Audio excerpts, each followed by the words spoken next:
Thank you all very much. It's great to be with you again for what's fast becoming my annual Galha lecture. Tonight's proposition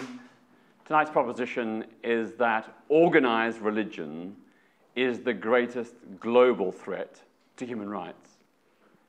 Now, I'm sure that many of you may concur, but I would argue it's not entirely uncontestable.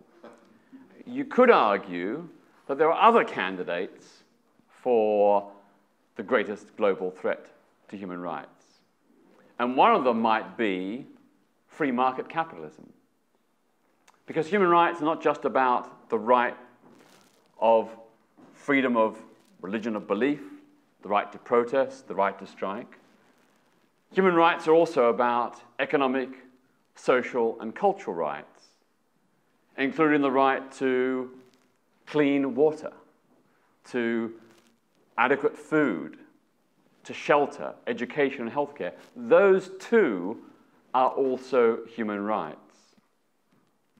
Now, this morning, I woke up, went to the tap, and took myself a glass of water. It tasted good. It was clear. It certainly wasn't going to harm me. But this morning, and every morning, 800 million people wake up on this planet with no safe, clean drinking water. Many have to walk miles and miles and miles to get water. And it's often dirty and infected. And tonight, and every night of every year, 10,000 parents will be mourning the death of a child who died from dirty water. Now that is a blot on humanity, and it's caused by a global economic system that gives some people immense wealth and others not even the basics necessary for human survival.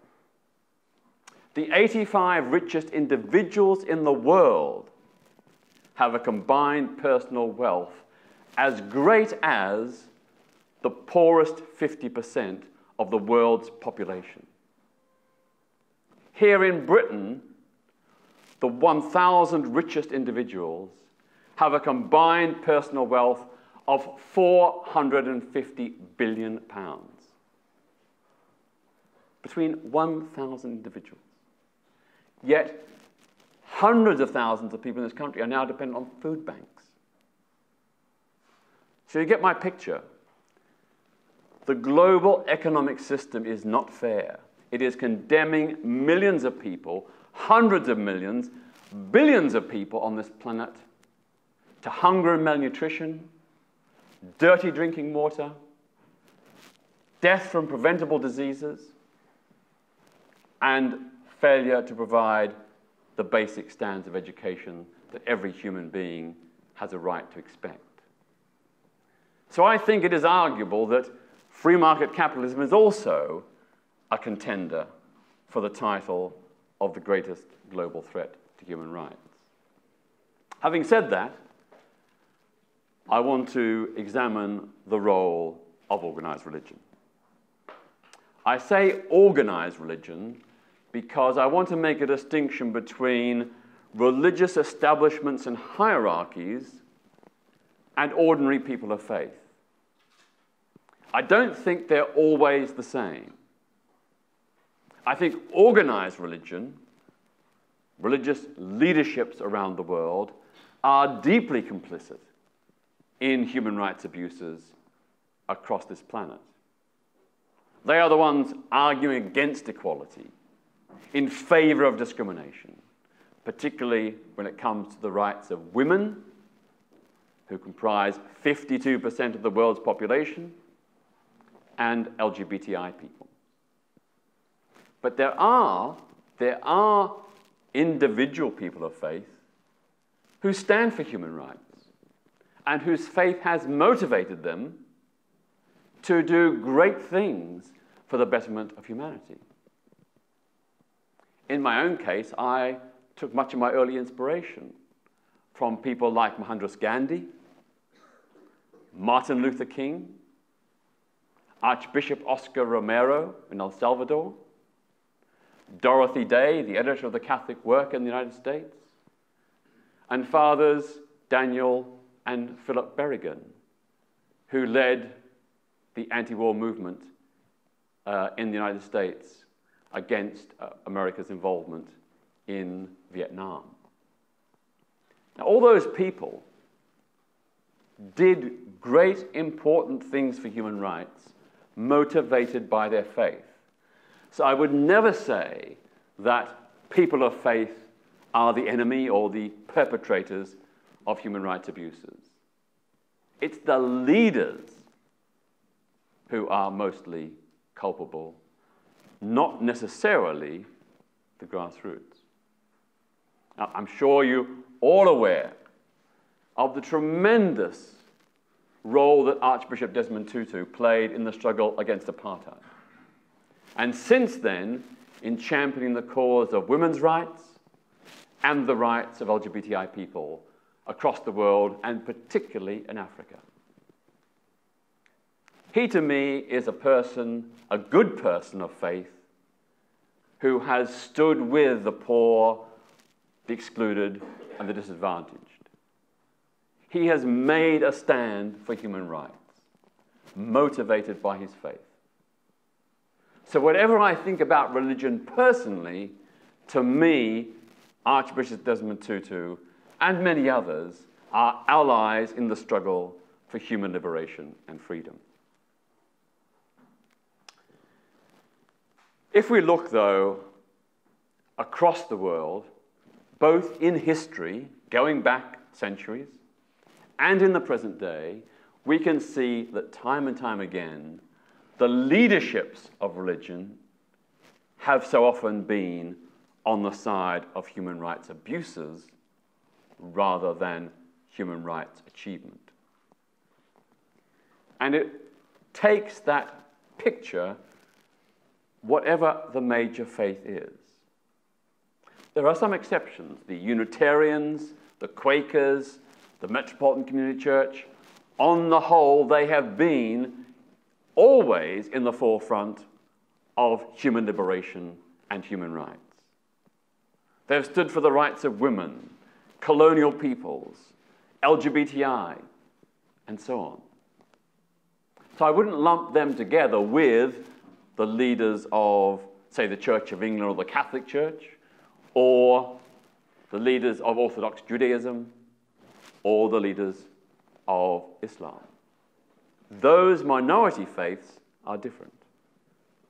And we need to make that distinction. Now, of course, many of us have been rather struck by the new tone of Pope Francis, a very different tone from his predecessor, Pope Benedict. And I would say that his change in tone, although it is a change in tone and not in substance, no major policies have been changed in terms of Catholic policy. The Catechism hasn't been rewritten. The bans and prescriptions on X, Y, and Z have not been revoked. But I would say that his change of tone is welcome, small and modest though it is. Because in that tiny space is where so many millions of people are struggling for survival. And I think for LGBTI people and women in the Catholic Church or impacted by the Catholic Church, his change of tone is a step in the right direction. It has certainly put the traditionalist on the back foot, creating such a backlash that he's had to row back somewhat from his initial pronouncements. And I welcome that struggle within the Catholic Church to reclaim it for a more humane theology, even though I'm not a person of faith.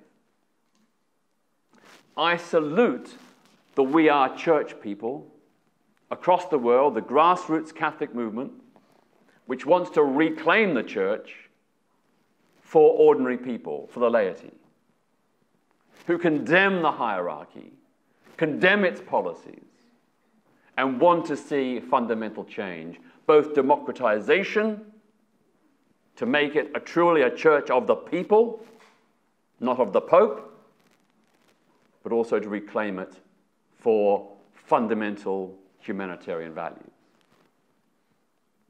Now, of course, some people who share my atheist, humanist, and secularist view may demur. They may say, well, look, all religion is bunk. To hell with all of them. I think we have to think tactics. We need to recognize what opportunities there are and to ally with those who are making change, even though the change seems very small and may take a long time. So that's why I work with progressive people in all faiths who are struggling to challenge the sexist, homophobic, and dogmatic views of their faith leaders.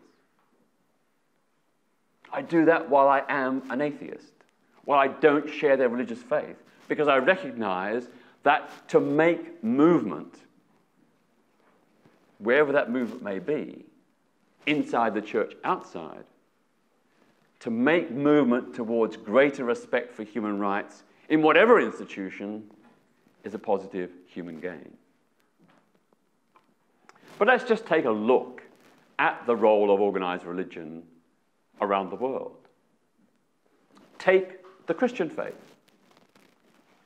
In the United States, although officially and constitutionally there is a separation between religion and the state, on the dollar bill it says, "In God we trust." Leaders of the Christian churches in the United States have spearheaded campaigns against sex and relationship education in schools, condom provision to prevent the spread of HIV and other sexually transmitted infections. They've also, of course, in recent years, led the campaign to try and stop same-sex marriage and other aspects of gay equal rights. They've also opposed the right of women to have control over their own fertility, opposed embryonic stem cell research, and so on, and so on, and so on. That is the role of the mainstream churches in the United States, against equality, for discrimination. In Nigeria, look at the Christian churches. Not only were they applauding and encouraging the anti-gay bill that was signed into law by President Jonathan Goodluck Jonathan this year, bad luck for gay Nigerians, by the way.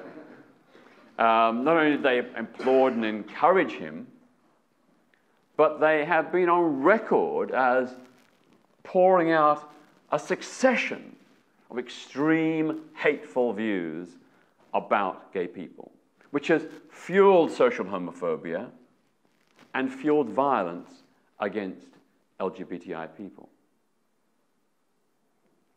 Likewise, some of the Christian churches, in fact, most of the Christian churches, believe in witchcraft. And they seek to cast out demons from adults and children who they deem to be possessed. And this just happens, like in medieval times in this country, that anybody who's a bit nonconformist or different, or perhaps has been in a family that has suffered good luck, gets blamed on account, allegedly, that they are possessed by demons. And I would pay great tribute to the Nigerian humanist Leo Igwe, who at great personal risk and suffering has taken a stand against these phony faiths and the persecution of people as alleged witches. His own family and parents have suffered threats and violent attacks because of his courageous stand, as well as himself.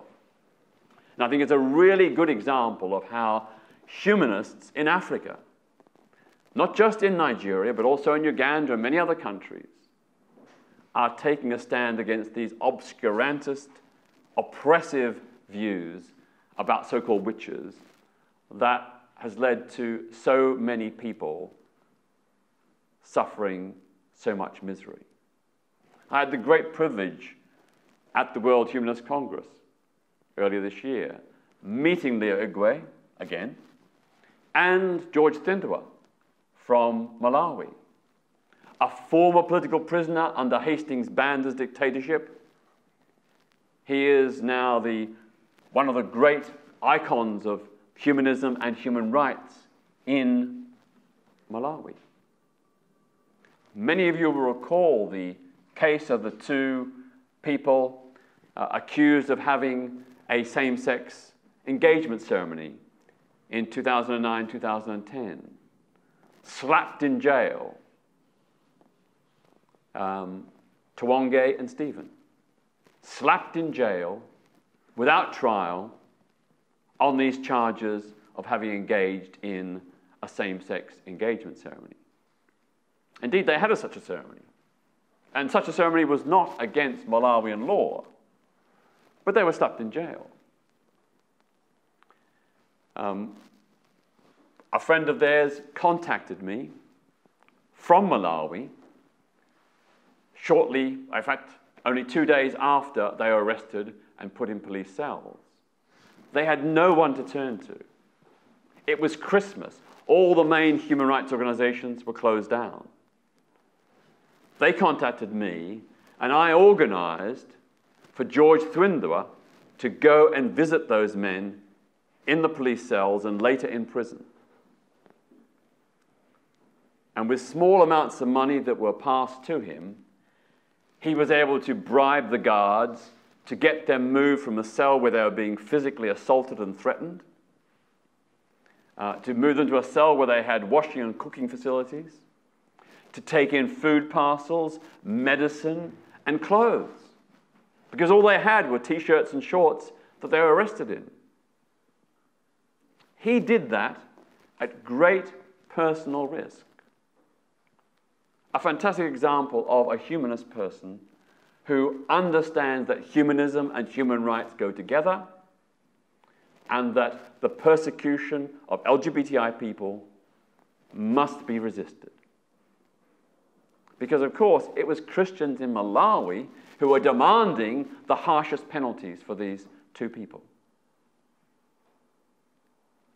But George Thindwa took a stand.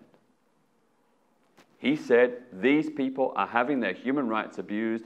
I am going to help them. And he did. And Stephen and Tawonge later told me that if it hadn't been for the money and support and resources and for George's visit, they may well have been murdered in prison, or if not, committed suicide. So it's a very powerful example of how sincere, committed, brave humanists are making a difference. To take another country, Russia. In Russia, the Orthodox Church was demanding the anti-gay law that was passed last year, the law against so-called non-traditional sexual relations.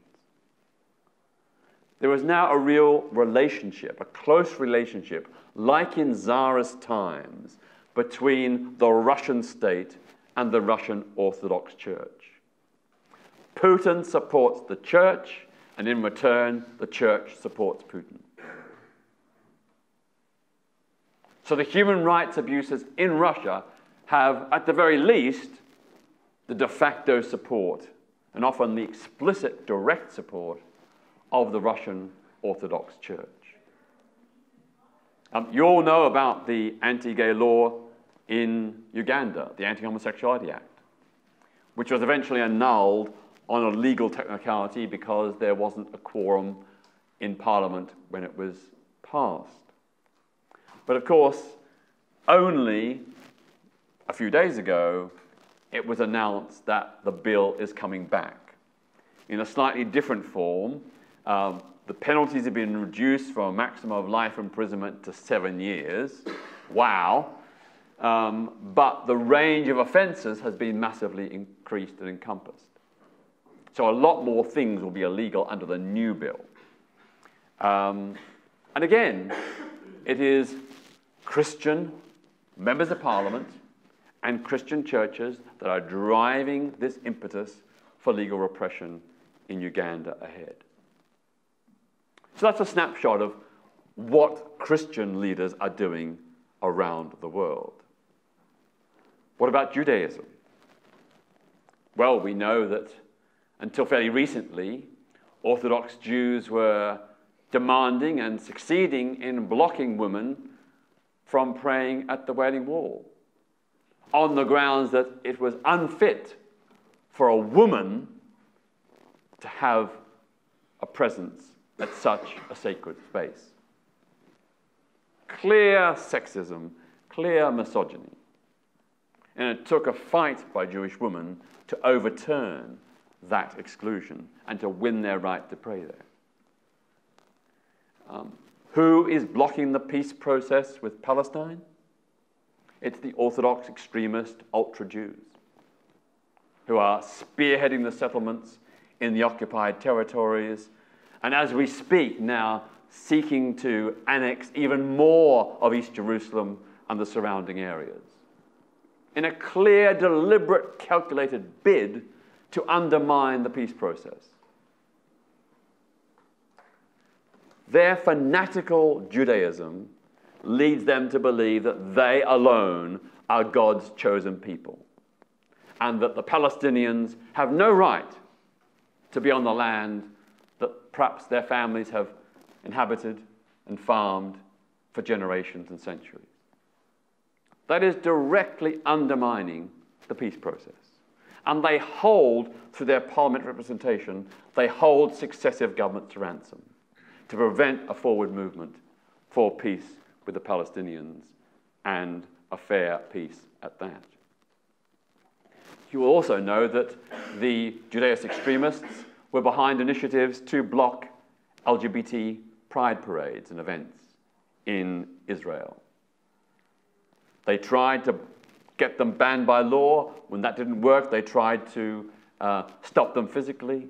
And one year, they even stabbed some people in the pride parade. Hinduism. Hinduism, not traditionally associated with much known homophobia, but increasingly in the ultra-nationalist Hinduist circles, rounding against LGBTI people as un-Indian, as contrary to Hindu values. You know, we have a succession of Hindu extremist nationalists who've spoken out against LGBTI rights. And, of course, we're instrumental in helping to pressure and secure the case which overturned the High Court judgment, resulting in the effective recriminalization of homosexuality. And then we have Buddhists. Buddhists, you know, the religion of peace. But look what Buddhists are doing in Sri Lanka and Burma, to name just two places.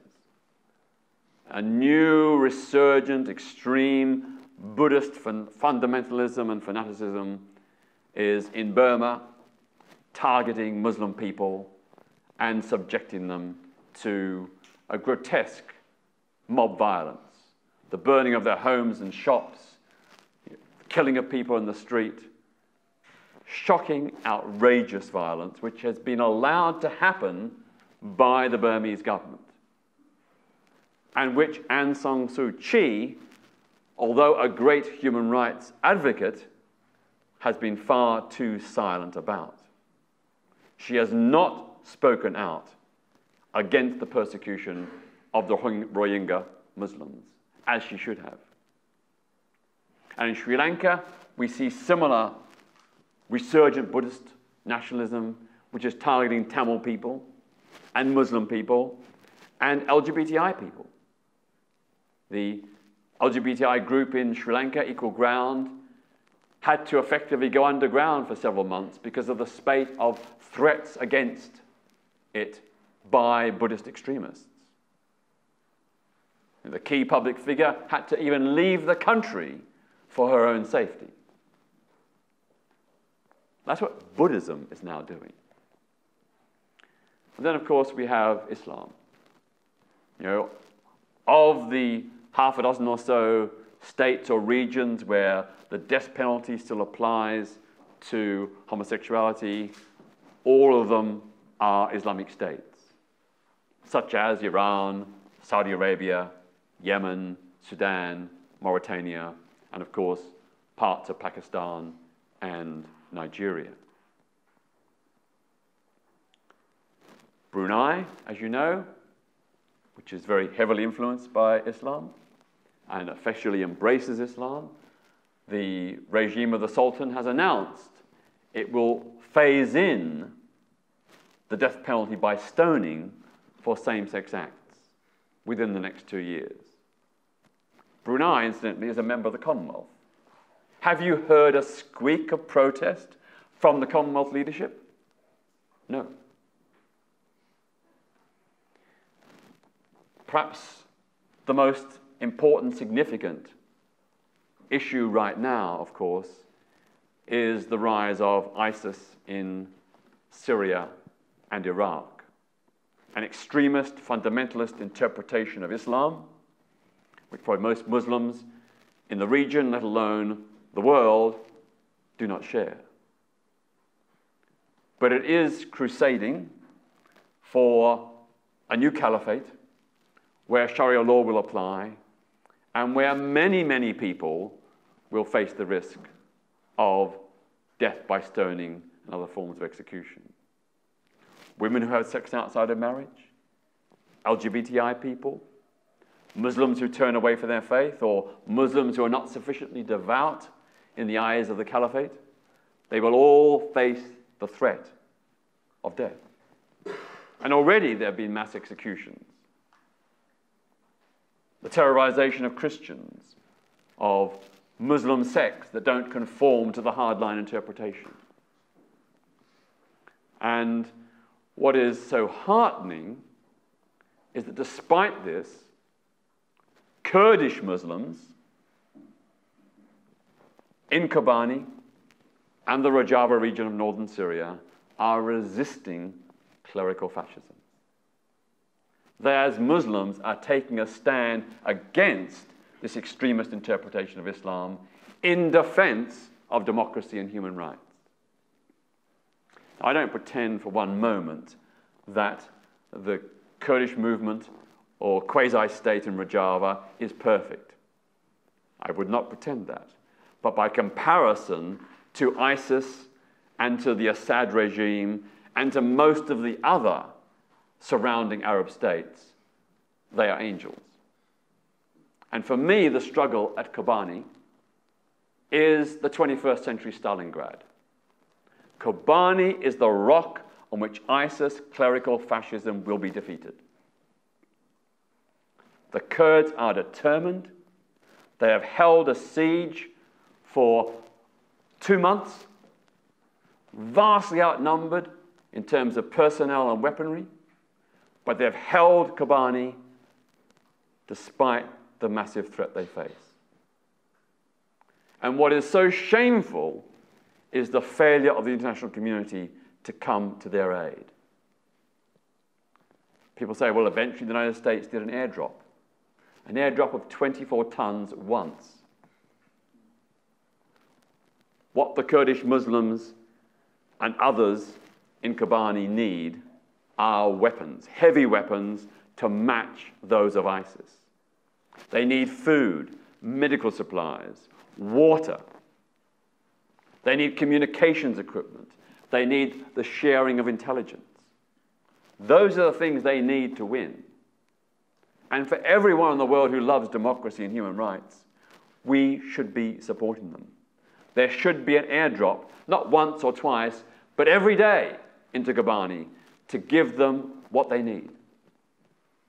Now, of course, some people have said, well, you know, Turkey eventually allowed Peshmerga fighters to go to Kobani. But hey, it was only 150. 150. They need 15,000.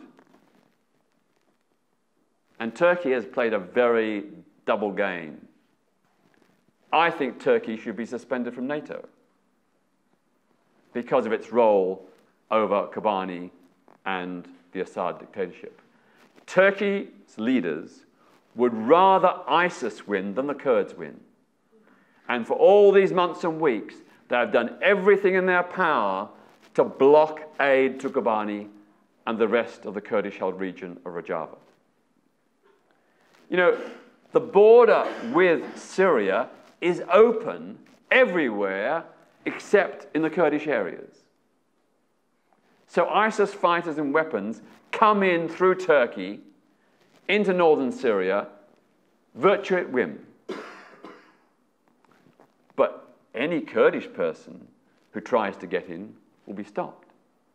And just the other day, a young Kurdish woman was among those shot by the Turkish army as she tried to cross from Turkey into Kobani to support the resistance there. You all heard about the 49 Turkish hostages that were held by ISIS and then miraculously released.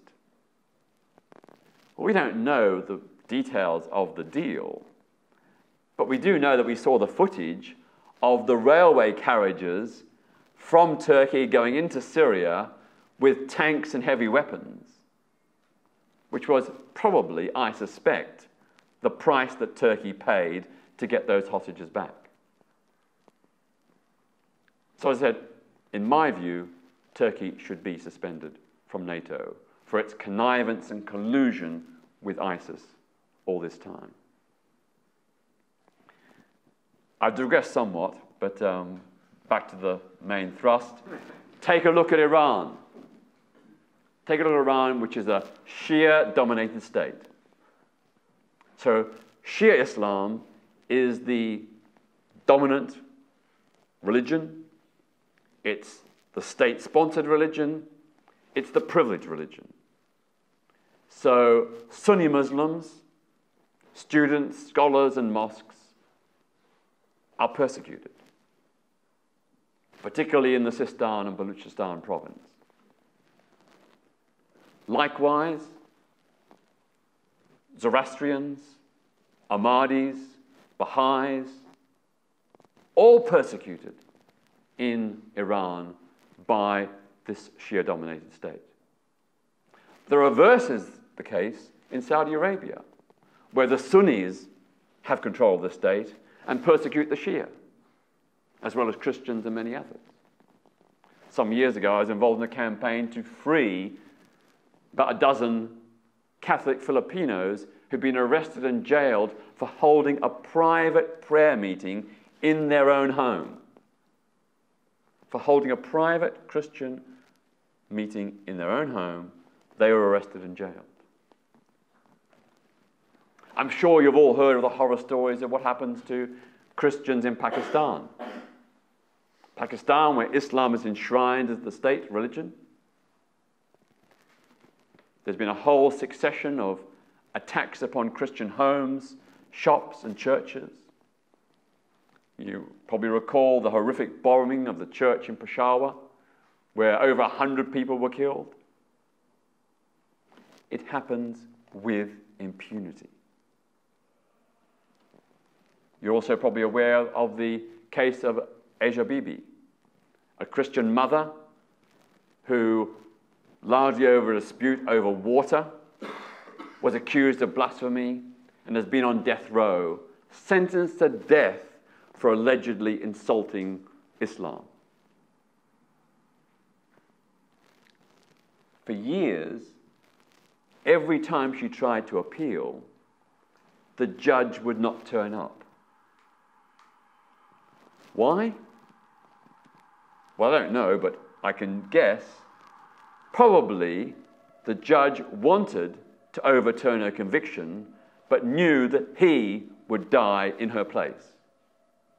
Because a whole succession of judges, MPs, and other officials who've taken a stand against Pakistan's blasphemy law have been assassinated. Pakistan, a member of the Commonwealth. And yet again, have you heard a word of criticism from Kamala Sharma, the Secretary General of the Commonwealth? Have you heard calls for Pakistan's suspension from the Commonwealth? Have you heard any debates at Commonwealth summits over this vile abuse of human rights by the Pakistani regime? And of course, it's not just Christians. You know, Balochistan, which comprises half the landmass of Pakistan, where Muslims there tend to be more secular and democratic. They were once an independent nation. They became a British protectorate in the 1870s, but with their own leader and parliament. They were given their independence in 1947, and the following year, Pakistan invaded and annexed Balochistan, and it's been under military occupation ever since. Thousands and thousands and thousands of people have disappeared. Thousands. Hundreds, just in the last couple of years, have been murdered. People kidnapped from their homes, from the street, their workplace, and their bodies found weeks later, horribly mutilated and tortured and dumped on the side of the road. What Amnesty International has called the kill and dump policy of the Pakistani government's death squads. It isn't just the Taliban in Pakistan. It is the Pakistani state itself, in particular the military and intelligence services. In Nigeria, of course, Boko Haram. Just recently, another horrific murder at a school, or murders at a school. The latest of many. Most of them hardly registering a blimp on people's radar. I just had an email the other day from a young Nigerian guy who said that he was living in fear because he never knows when Boko Haram will strike again. And the Nigerian military is totally absent. Schools are not being protected. Churches are not being protected. Ordinary citizens have no protection. Again, why is it that, whether by intention or default, the Nigerian state is acquiescing and standing back in the face of this Islamist onslaught? In the Central African Republic, there's been a quasi-civil war. It's over a lot of different issues, but one of them is religion, between Christians and Muslims. The same with so many other places around the world. In Sudan, a lot of the conflict was about land, about national identity, but also about different interpretations of Islam, and between Muslims, Christians, and animists. So I think if we take the overall view of what is happening around the world, we can see that organized religion is playing a major role in the oppression of other human beings, in the orchestration of violence and terrorism, in the denial of equal rights. In the case of Western countries, it's merely about opposing equality for women and LGBTI people. In other countries, it is literally about murder and mayhem. So these are some of the reasons why I am an atheist and a humanist. For a starting point, my view is that if you want to understand the world and our place in it, holy text written centuries ago is not the way to go. If you want to understand the world, we do it best through evidence, through science, through testing and hypothesis. That's the way in which we gain knowledge and understanding. That's the way we can build a better world. And we can do so without reference to those dogmas of the past. You know, we have a great humanist document, the Universal Declaration of Human Rights. It's not reference from God, from the Torah, the Quran, or the Bible. It's human beings coming together from all different continents and deciding collectively that these principles or ideals that we have reasoned in our minds with our own moral conscience, that these are the basic fundamental tenets of rights and freedoms that every human being should have. What I've described about religion is also why I'm a secularist. Now, secularism is not the same as being anti-religion. Secularism is simply saying that in a society there should be a separation between religion and the state.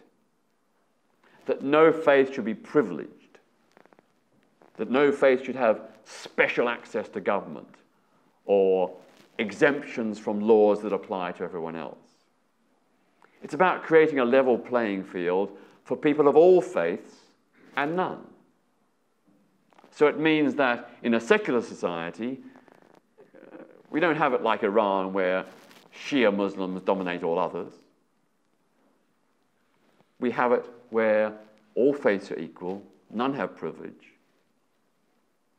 and people of no faith are also in the same level equal space. Now, I'd like to say that that is the situation in Britain, but it's not entirely true. We know here that the Church of England is the established state religion. We know that 26 Church of England bishops sit in the House of Lords just because they're bishops. Indeed, as you know, Britain is the only country, apart from Iran, where clerics sit by automatic right in the legislature. We also know the way in which all the equality laws we have written into them special exemptions for faith organizations.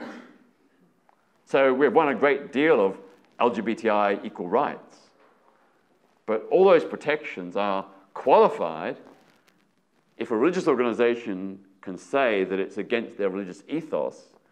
They have a right under our laws to discriminate in employment and in the provision of goods and services. And this doesn't just apply to places of worship, but also faith-run schools, hospitals, nursing homes, shelters for the homeless, and so on. The right to discriminate is enshrined in law. Now, I will defend people of faith if they suffer discrimination. And many of you will know that I have, on a succession of occasions, defended Christian street preachers who've said homophobic things. Not because I agree with what they've said, I totally disagree. But in a free society, provided they're not inciting violence or causing harassment or menace, they have a right to express views that I and you may find displeasurable. Sadly, too many people of faith do not reciprocate.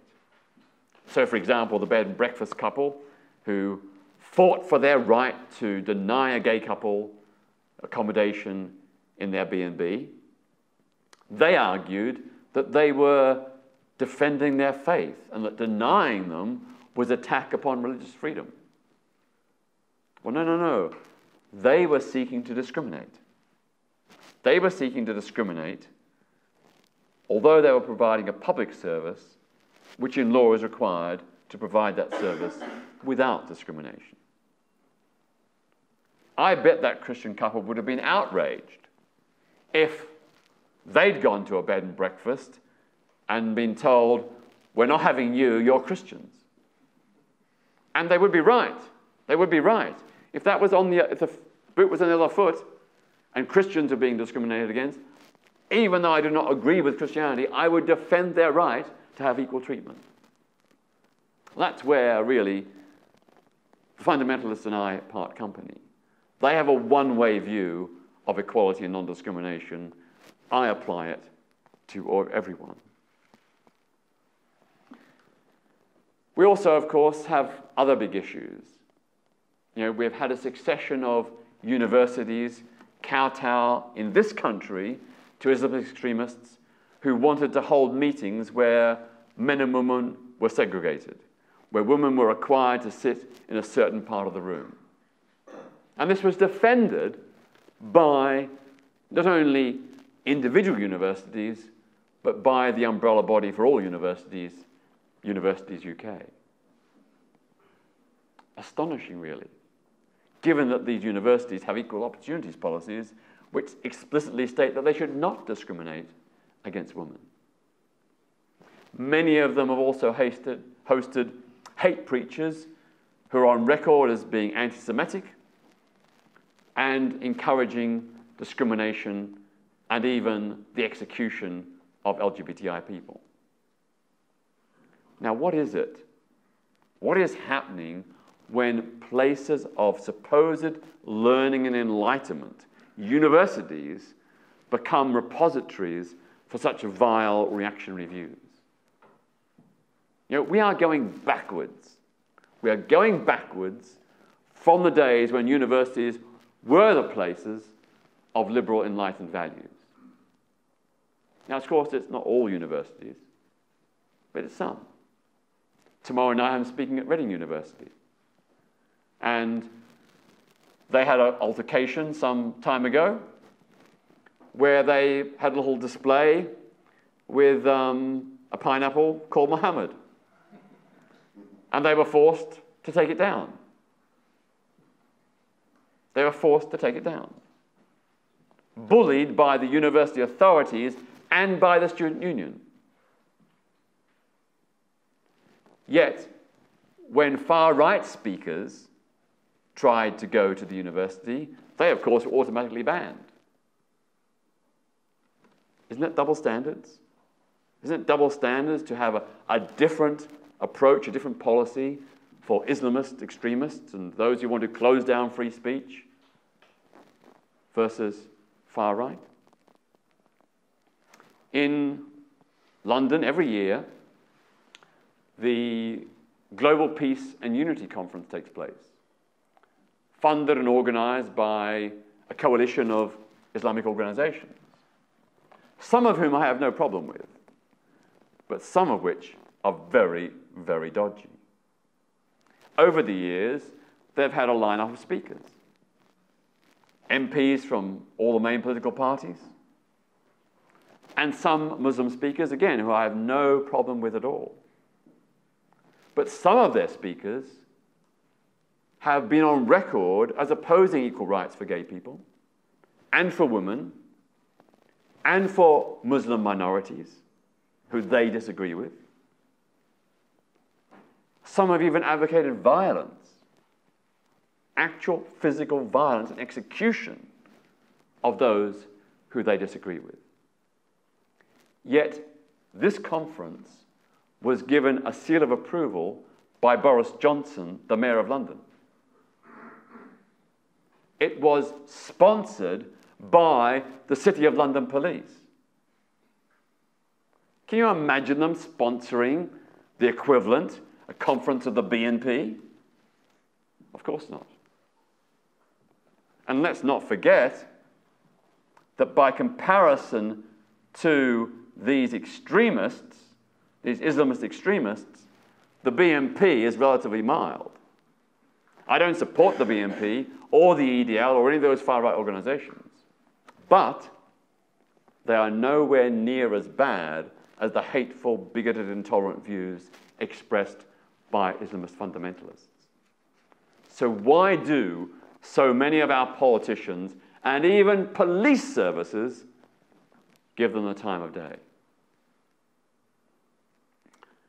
As you know, I'm not a gayist. I'm not obsessed with gay rights to the exclusion of all others. I don't look at the world purely and simply through the eyes of LGBTI equality. But it's worth noting that in the battle for LGBTI law reform over the last decade or so, all the major faiths have ganged up together to oppose equality.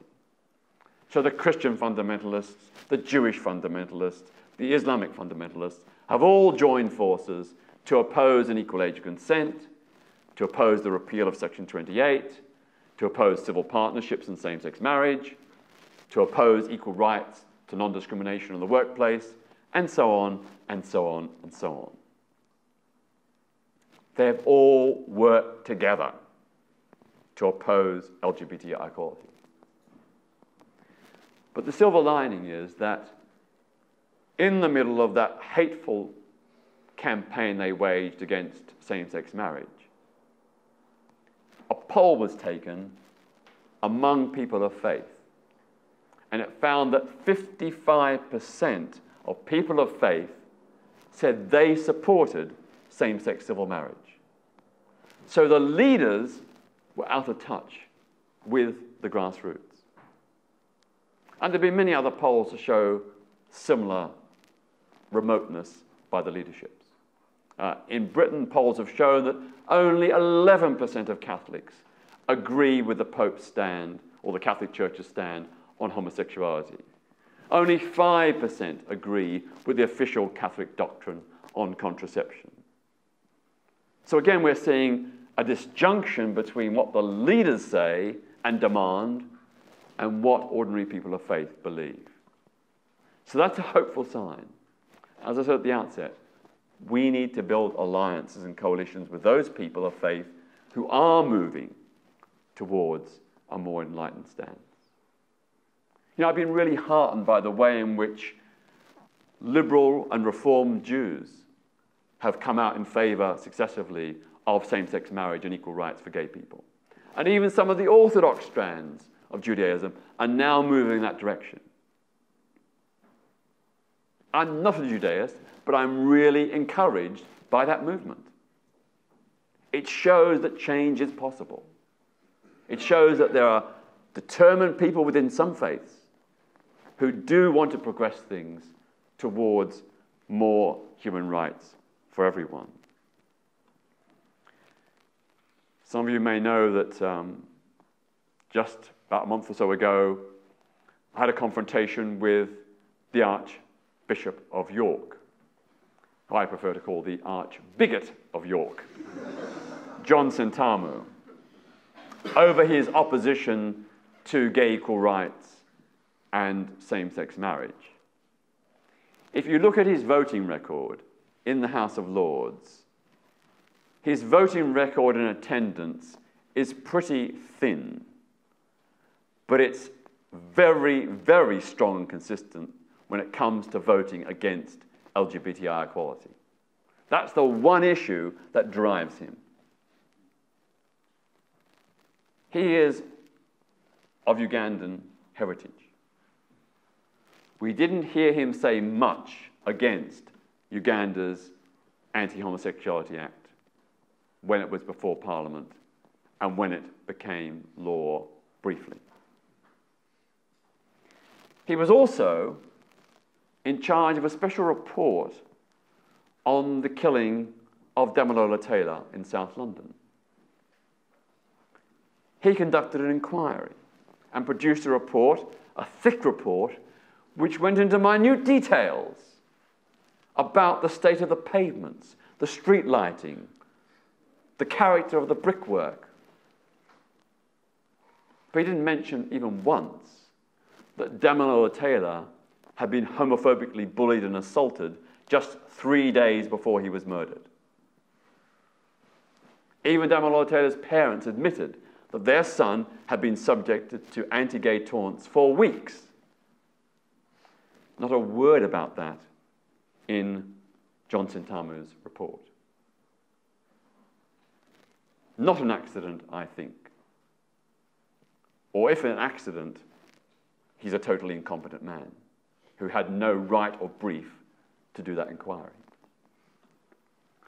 I would also add that at the time, the police tried to cover up the homophobic assault that poor little Damilola Taylor had suffered.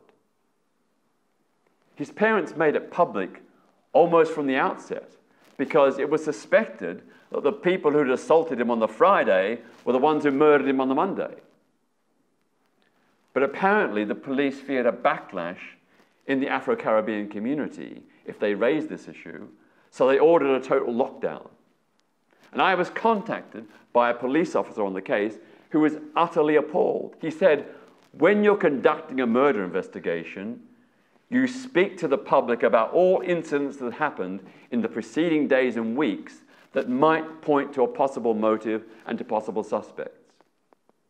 The attack on the Friday and the preceding taunts were relevant to the inquiry and may have indeed pointed to who was responsible. But the police decided that the black community couldn't cope with this issue and it was best to keep quiet about it. So no such public appeal was ever made. Anyway, back to John Sentamu. As you may know, more recently he's been responsible for approving disciplinary action against Jeremy Pemberton, an Anglican priest in Nottinghamshire, which falls within the diocese or the reach, the catchment area for York.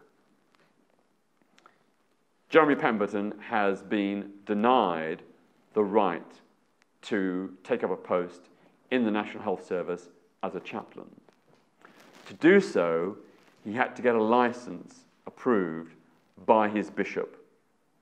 And the acting bishop, after consultation with the Archbishop of York, refused him the license, denying him that option. And why was this? Because he married his male partner. Jeremy Pemberton married the man he loved, and as a consequence, John Sentamu has denied him the right to be a chaplain in the NHS Sherwood Trust Hospital District. It's one thing to say that the man is wrong, that he shouldn't have got married, but to deny him the right to work is outrageous.